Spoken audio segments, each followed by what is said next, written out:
At heto na nga po ang aking munting kwento ng buhay kusinero. Nasa ikasampung yugto na po tayo, kaya titirahin ko na to, baka tirahin pa ng iba to. Kaya wala nang intro, eto na, start na po tayo. At nung nandito na nga po ako na-assign sa NE Baliwag, Plaza Leticia branch na Eat All You Can, ay grabe rin po ang aming lutuan yun. Dahil nga po buffet yun, kaya naman ang aming lutuan ay voluman. Lalo na pag nag-start na ang lunch buffet, talaga nga naman, dagsaan ng tao namin doon. At kung minsan nga ay nabibitin pa kami sa ulam, kaya naman ang aming manager noon ay palaging nagpa-follow up dahil nga ang mga tao ay nagwawala na pagka nabitin sa pagkain dahil nga sa sobrang dami ng tao. Kaya naman ang mga backup namin pagkain noon sa isang putahe ay inaabot ng 3 hanggang 5 kilo. Lalo na pagka may mga event pa kami. Kaya naman ang nakilala yung restaurant namin doon ay talaga nga naman lalong dumami ang mga tao nung mga panahon na nandoon pa ako. Sabi nga ng mga tao noon nung nandoon pa ang dating chef ay hindi naman daw ganoon kasarap ang mga pagkain doon. Pero nung ako na raw ang napunta ron ay talaga nga naman sumarap daw ang pagkain doon. At hindi naman po sa pagmamayabang, meron nga pong kumukuha sa akin doon noon. At dahil nga nasarapan siya sa mga luto ko noon, sabi niya gusto ko raw bang mag-Japan. Ba, akala ko na ba nung una biro lang. Hindi ako nagbibiro ka naman ni madam. Basta kahit anong luto, basta mga Asian lang, sabi niya. Dahil nagustuhan niya nga ang mga luto ko noon. Pero ang may kumukuha po sa akin doon ay yung nasa Japan. Nirecommend niya lang ako sa kapatid niya. Pero ayun, inayos ko na ang mga papel ko, kaya lang nagka-problema. Kaya naman hindi ako lang doon ang napunta. Kaya naman inirecommend ko yung kasama ko at siya ang napunta ngayon doon. Kaya talaga naniniwala ako sa kasabihan na kung talagang para sa'yo, para sa'yo. At kung hindi para sa'yo, ay hindi talaga para sa'yo. Basta yun na yun sa mga nakakaintindi.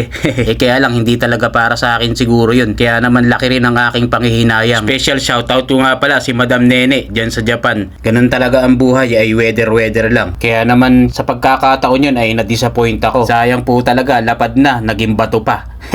Ganun talaga ang buhay parang life. Kaya minsan, sometimes, basta yun na yun. Pero hindi po ako sumuko doon dahil meron din nagpakilala sa akin na dati kong kasama sa restaurant. Sabi niya mag-o-open daw ng restaurant sa Papua New Guinea. Kaya naman yun, pinatulan ko na. At doon nga po ako natuloy. Nag-open po ako ng restaurant doon sa Papua New Guinea sa may Port Moresby. At yun nga ang first abroad ko. Kaya naman laking tuwa ko. Kahit paano malaki na rin ang aking magiging sahod po nun. Yun ang naging expected ko nung nandun po ako. Grabe din ang naging trabaho ko doon. Biruin mo, ako nang magluluto, ako pang mamamalengke. At pagkatapos, ako pang magluluto sa bahay ng amo ko. Grabe nga naman ang trabaho ko doon. All around, kumbaga. Sulit na sulit ang trabaho ko din. Talaga nga naman. Kumbaga, pahinga mo na nga lang sa bahay. Ikaw pa ang paglulutuin ng amo mo. Kaya lang, wala naman akong magawa. Kundi sinusunod ko na lang kasi nga kasama rin namin sa bahay. At kasama rin naman namin nakakain din sa bahay. At kung minsan nga, pag day off pa namin, pagtitindahin pa kami ng mga lechon ni partner doon sa may Filipino community, sa may Papnang. Talaga nga naman ang trabaho namin, puro overtime. O siya, medyo nahaba na nga ang aking munting kwento. Hindi na nga short story to. Abangan nyo lang yung part 11, mas maganda pa ulit dito.